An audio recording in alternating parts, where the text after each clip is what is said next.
My name is Paul Emerson. I'll be giving you my 2 cents. It's a run day, and I want to start this run day with I want to rant and rave a little bit. I want to. What is the purpose or the function of my 2 cents? I started my 2 cents, I don't know how long ago, 10, 12 years ago, because of the conflict of we humans have all this intelligence and the capacity to comprehend and understand and reason out. I mean, the whole world we built is because of that.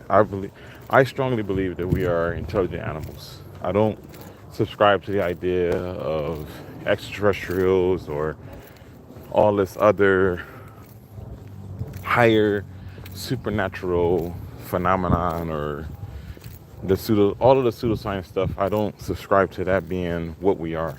I believe that we are the natural progression of animals evolving. Like, if the units, see, the thing is that the answer is begged by the question, right? So when someone says, "What is the purpose of life?" Right? Life is purposeless if you don't ask the question. What is the purpose of my life? What is the purpose of my life? Right? Now that I've asked the question, I have to give it an answer. If I don't generate the question, there's no need for an answer. I could just exist. I could just be a living entity. I could just be here and do the things that I'm doing, or live within a finite necessities.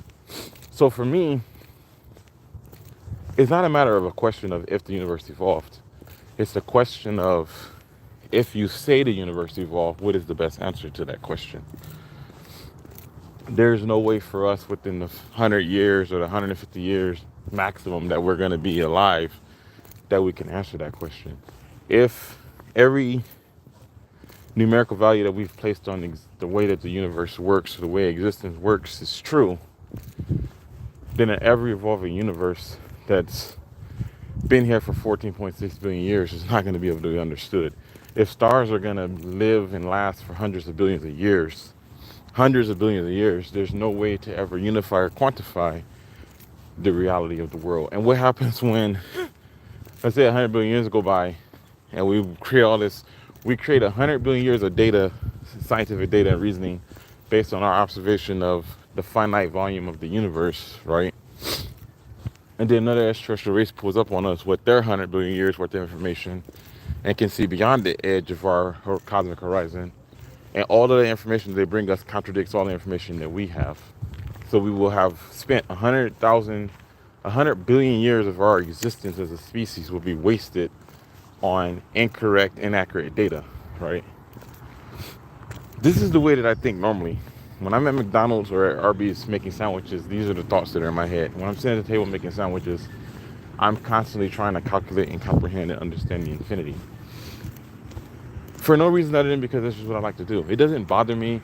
It doesn't cause me to have anxiety. It doesn't create in me an uncomfortable feeling. It's actually just awe-inspiring, because at the end of the day, instead of being a person that believes in a white God, worships a white religion, and follows principles set out by people that have been taught that are my oppressors, I acknowledge and accept nature and natural forces and natural phenomena. I see the world that is bigger than me. I look up into the night sky because I'm older than most of this technology, specifically the internet, and I know in my head, I know what the darkness of the sky looks like at night. I can close my eyes and remember all of the stars and all of the shooting stars and all of the comets, and I have images of satellites moving across the sky in real time, and know that that's a satellite because it's not as fixed as everything else in the world. Of course it's a satellite. It has to be man-made because it's moving faster than everything else, and it's at a regular interval in the same location every night. So that's what I created my sim for, because at the end of the day, I don't really like arguing and fighting and talking about things that are petty and irrelevant and don't really do anything to communicate intelligence. Like, what is the point in constantly whining and complaining about the wrongs in the world If you're going to identify a problem and you're not going to have a solution for it, all you're doing is wasting your higher intelligence to be an animal. What's the point in recognizing the patterns of the world if you're not going to benefit from them? So that's the reason why I created my Just. And if I was to answer the question, what does it mean in life? The answer for me would be life begets life. So the true meaning of life is actually to procreate and perpetuate the existence of life. If you strongly believe, whether you believe in extraterrestrials or not, if you accept the fact that life exists and the existence of life is something that is vital, if you believe so strongly that you want to acknowledge or accept the fact that your life is immortal and that even in death you will live forever, you should want that same value to be applied to life in general. And what I mean by that is that if the universe is infinite and the only place where our kind of intelligence exists in this 99.9999 infinitely long value of existence, we're the only things that exist, we're the only things that are alive, we're the only consciousness in the entire universe. You would want that to be the most sacred thing to protect, not your imaginary belief in a God. Because the thing is that if God exists and humans are the only things alive capable of recognizing and acknowledging God, you would think that the greatest thing that we as a species could do would be to preserve our own existence so that we could continue to worship the God that you believe in. But we're too self-centered and too selfish for that. The only thing that we all individually choose to reject in ourselves and believe in is ourselves. The only thing that we care about is ourselves. And there's absolutely nothing wrong with that. It's the idea that you can somehow pretend like that's not true. That's the real conflict and the real flaw in our ability. I know that the most important thing to me is me. But I also understand that I live in a reality, which is this society that was been created so that I don't have to constantly worry about myself. I don't have to constantly make me the most important thing. So I go out in society and I am of service. Because at the end of the day, the most important thing to me is me. And I can walk down the street, I have to worry about somebody else putting their importance before my own, because that's the way society has been structured and engineered. Prosperity in our societies has been infringed upon by Europeans. So Europeans have decided we're going to trick every other ethnicity on this planet into serving our desires to be the most important thing on this planet by self-professing ourselves as the lords and the gods of this world. And we're going to trick all the minorities into subservience to our desires and to our goals and to our gain. And if they choose to do anything that doesn't align with what we want, we will make sure there are systems in place that prevent them from achieving anything greater than what we want them to have. That's institutional racism. And when you look at the world and you see who's doing what, it's evident. It's absolute evident. There is no argument. There's no argument. Why is the smallest population of the planet on this? Why is the smallest population of people on this planet all at the top? Why are they all governed? Why is Europeans who are outnumbered by Africans the ones at the top? Why is the greatest nation, the greatest population of people on this planet are the Asians? Why aren't they running everything? Why aren't they governing the entire planet? You would think that the group of people that are the most numerous on the planet will be the ones that are actually in control of the planet. And the answer to that question is really simple, because Europeans taught us everything. Everything I'm saying to you isn't something that I made up or something that I feel or is an exaggeration of reality. It's just the fundamental facts of what was taught to me as a child.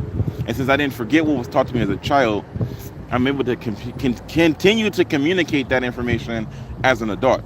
And the fundamental fact is that Europeans said that they went across the planet. They went across the planet, made themselves gods and kings and rulers of the world, and then subjugated everyone else underneath them. We constantly have all this information and all this controversy in our society about the immigrants in New Mexico migrated to the North American border, and we have all these policies and procedures put in place to prevent the migration of the Mexican people into the United States. Newsflash: when Europeans left their Caucasian countries and their Caucasian nations and came to America, there was no immigration laws. There was no border patrol. They were able to come here free of their own free will. And what did they do? They put a illegal government system, which we call the United States, in place in this nation, in this region of the world, because the Native Americans never welcomed them here. You can't be welcomed somewhere where you wasn't invited. And the Native Americans that were here before the Europeans got here never left here and went to other countries and invited people back to their nation. So you don't get to say that there's an issue with border patrol and national security and immigration problems when you are still the immigrant. You are still the immigrant. This country has never had a Native American president. Everyone was all up in arms and in raves about Obama being the first black president. When are we going to have the first Native American president? When is Congress going to have more representation from Native people than all of the Europeans and all the other nations and all the other ethnicities on the planet to govern themselves? Like, I really hate the way that I'm treated as an African American in this country, understanding what has happened to me. But my heart goes out to the Native Americans in this country, because literally their entire world, everything that the African American complains about has happened to the Native American. If you really want to define it, like I said earlier in this video, when you beg the question, you have to give an answer to that question. The true definition for black people on this planet are the Native Americans. That's the reason why I swing more toward ADOS. I define myself as an African American because I am an American that have African features. But if we really want to talk about what is a black person, who are the black people of this planet, that category of people actually falls strongly toward the Native American. No one more than Native Americans are validated or elevated to the status of a black person than them, because we were taken from Africa and brought over here and put into slavery. The Africans were, but the African nations still are in place, being governed by Europeans. The dark-skinned indigenous people that were here, the Native Americans that were here, had everything stolen from them. Everything. They were completely robbed of everything. They were even forced into accepting the fact that who they are Africans. And they were just here chilling. All of their history was erased. We don't know what the Native Americans were doing. We don't know what the Hispanics were doing. The Hispanic people are still Native Americans that were forced into the South American regions of the planet. And imagine being in the South Americans and having all these illegal immigrants from the north coming downward to the south, telling you all these stories about the white Europeans and all of their plundering and pillaging and savagery. Imagine trying to form actual militias to try to fight off these foreign invaders, and having the same foreign invaders in the north also in the south reducing and stopping that. This is what Europeans have literally done to this country. Well, I'm sorry, not to the country, to the planet. This is the legacy that they have put in place. And this is the foundation of why I built my 2 cents. Not because I want to sit around and argue and complain and rant and rave about what has happened in the past, but literally so that we can create a universal ability to just say basic stuff to each other. Like, why is it so hard to go to McDonald's and say, can I get a number 1 with a Coke? The simplest thing on the planet. You know what you want when you pull into this drive-thru. Let me get a Big Mac meal with a Coke, no pickle. Okay? I give you a Big Mac meal, no pickle with no Coke. And then you come back like, I wanted a large size. How am I supposed to know that? How am I supposed to know what you want? Right?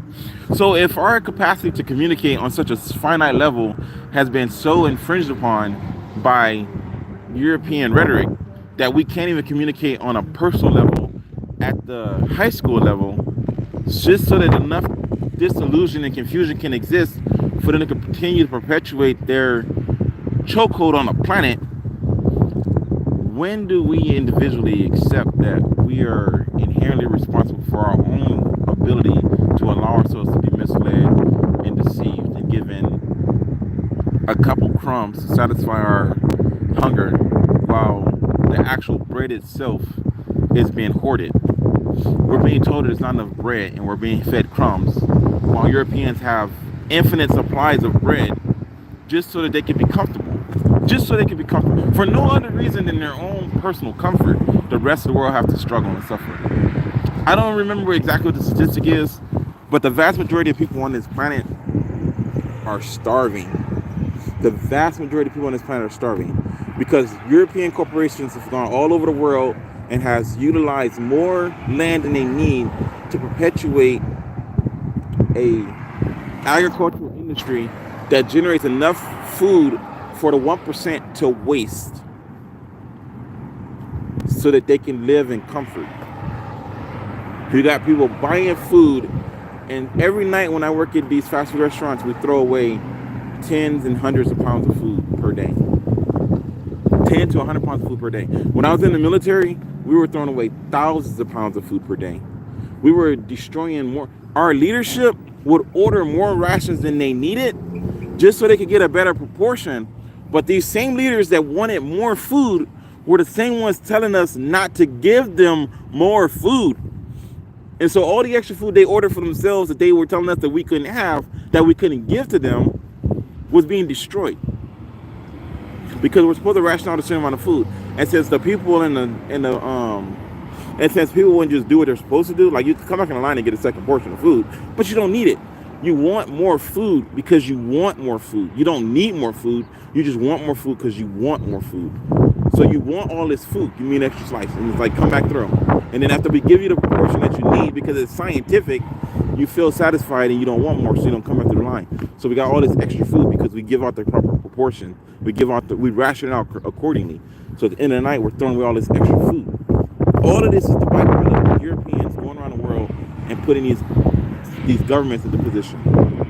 And you can, if you want to tell me that I'm racist because I'm pointing out the actual way institutional racism works, go ahead. Because at the end of the day, I don't control anything. The adversities you have in your life are the direct result of your compliance to a broken system. And in America, we don't have to be in compliance to a broken system. We simply don't have to be in compliance to a broken system. We don't have to put our dollars into things that don't work. Everyone complains about Disney. Stop buying Disney products. Stop watching Disney movies. Unsubscribe to Disney Plus. That's how you tell corporations that you're not in compliance with what they're doing. Save your money and put your money into things that you actually enjoy. Every day people come to McDonald's and are irritated and annoyed and frustrated by the system and want to call corporations on me because they don't understand why I'm giving them the service that they're being provided. The thing that the average person doesn't understand about corporate America is that they don't care about you. They just want their dollar. There's just numbers on paper. They don't care about how the numbers are generated. They just want the numbers generated. And at the end of the day, that's just the reality of the world that we live in. My 2 cent was designed to, the goal of my 2 cent is to take us from where we are and move us up one more level. There's only 2 options. We can't stay where we are because nature demands change. So we can only either elevate ourselves or go down. You can ascend or you can descend. That's it. There's no option. It's just like being a child. You don't get the choice but to grow up. If every child had the option, they would stay children forever. But all things in nature are subject to change. And we're either going to ascend or we're going to descend. My 2 cent is all about trying to figure out how to come to a universal understanding of what's going on in ascend. And the reason why I can't make content is because I don't know how to individually do that. And every day, YouTube throws more and more crap that is directly oppositional to the goal that I have in mind when I first set out to make this video. When I first set out to create my channel. All of my physics and science and religion, all of the stuff that I'm writing is inherently all this stuff. I watch people complain and whine and cry all day long about stories and how they don't like them and it don't make no sense and like all that stuff. I have the answers to all that stuff. I don't think that I have the right answer. I don't think I have the correct answer. I don't think I'm the go-to for everything. I just am a contributing member of my society. And I honestly believe that for a vast majority of people, the things that I'm saying and the things that I'm writing would resonate with you. But I have to engage in the same pattern of behavior that everyone else has to engage in this society, because I have to be in compliance with the system. I am pro-government. I I know beyond a shadow of a doubt, as a person that grew up in Detroit, that I am actively engaged in following rules and regulations and laws, because it's harder, right? It's much harder to be obedient than it is to be disobedient. And what I mean is, when I'm at work and I say, here's a perfect example. When customers come through the drive-through at Arby's, they always want us to make their food fresh, right? They always want it fresh and hot, and because the food, we're doing our jobs, right? So all of the condiments are cold. So when you put lukewarm fish, which isn't lukewarm, it's hot, it's above the temperature standard, which is about 155 degrees in the holding cabinet. When you put that on cold tartar sauce, cold lettuce, cold tomatoes, cold cheese, and wrap it and put it on a plate that's warm, and it's sitting on a plate that's warm for like a minute or 2 minutes, it's gonna get lukewarm. Thermodynamics is gonna come into play, and everything's gonna become lukewarm. So the problem that what the average person don't understand is if you get out the goddamn drive-through line, I can give you your food fresh. But when you pull up to the window and say, "Oh, I didn't order that shake that I had wanted at the speaker, and since you're not psychic, you didn't know that I wanted a shake. Can I have it at the window?" You're adding 30 seconds to a minute to each order when you do that. So you're running up the time. So the time it takes that sandwich is already done to sit there, it's warm, it's getting lukewarm. So I can't give it to you fresh. So they want their food fresh. Now, it takes 5 minutes to cook fish, right? Instead of the people that I work with, my coworkers, knowing that these people are going to ask this question, instead of having it in their brain to have that actually implemented as a system, they want to be argumentative and confrontational. I don't understand why they want it fresh. You don't have to understand why they want it fresh. Just be obedient. Just do what they ask you to do. Put it down fresh and give it to them hot. You don't have to think higher than that. You don't have to rationalize it or try to understand or comprehend. Stop being lazy. Do as you're told. Put the fish down and give it to them fresh and hot, so they'll spend their money and the corporation will pay us the money we need to do the things that we're trying to do. Or you can argue with them and still have to do it, because I either have to give them a refund or I have to give them what they're asking for, right? So I think that rules and regulation and being obedient is the highest status that you can achieve. Being able to follow rules and orders and laws and directions is a sign of high intelligence. And the main reason why people are argumentative is because they're fucking stupid. The dumber you are, the harder it is for you to understand why you should do what you're asked.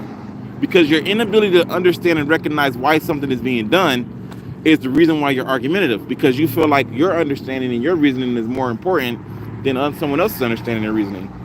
Your perspective, your observation of the world is always going to be more superior to someone else's observation of the world.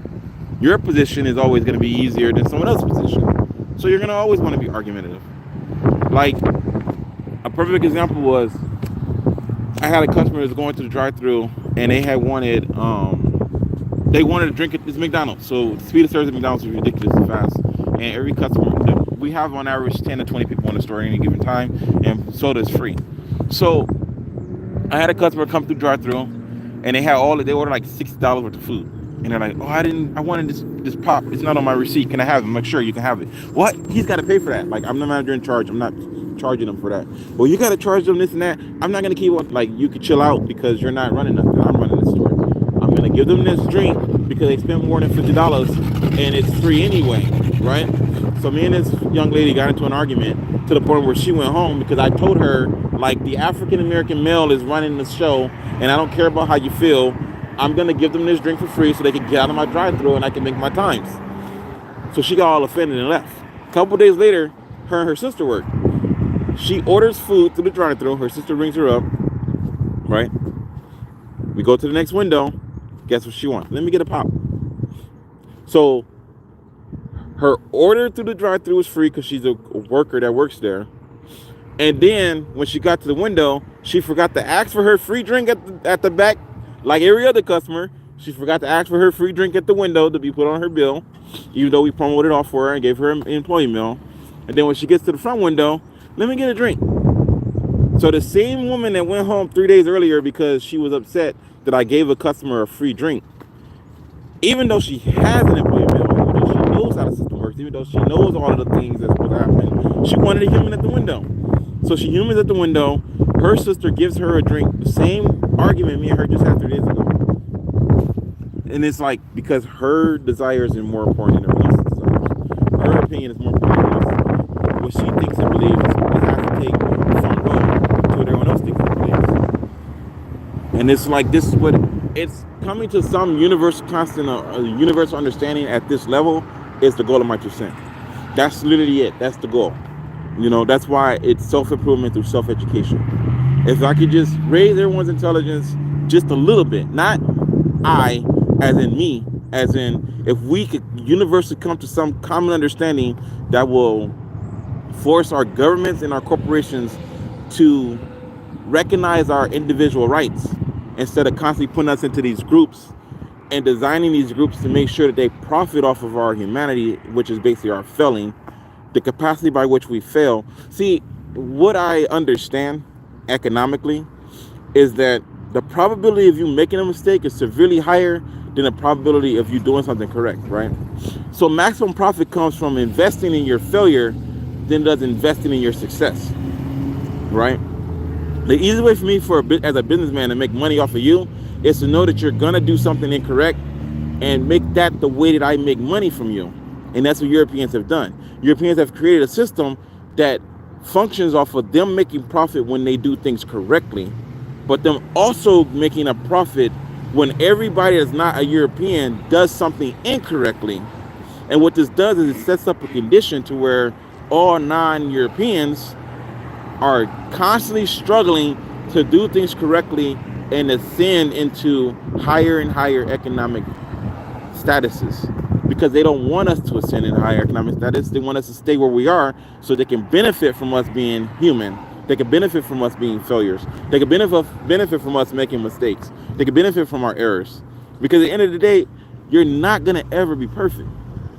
It's impossible to be perfect. And anyone that believes they are perfect is just suffering from delusion. So I don't know exactly what I'm supposed to do, but I'll keep doing this. I'm going to get up every day. I'm going to run 4 miles. I'm going to go home and I'm going to sit at my computer and I'm going to make content by the minute and by the second. And I'm going to spend 95 to 80. I'm going to spend more than 70% of my day working in a corporation to make Europeans more money. And I'm going to use the 30% of my day when I'm not asleep or resting. I'm going to try my hardest to actively engage in putting together a system that will significantly reduce their 51% control over the world and increase the equality that should already exist in the world. So, as always, when it's what I'm saying, that's my 2 cents. So it's time for me to run, but I gotta pee.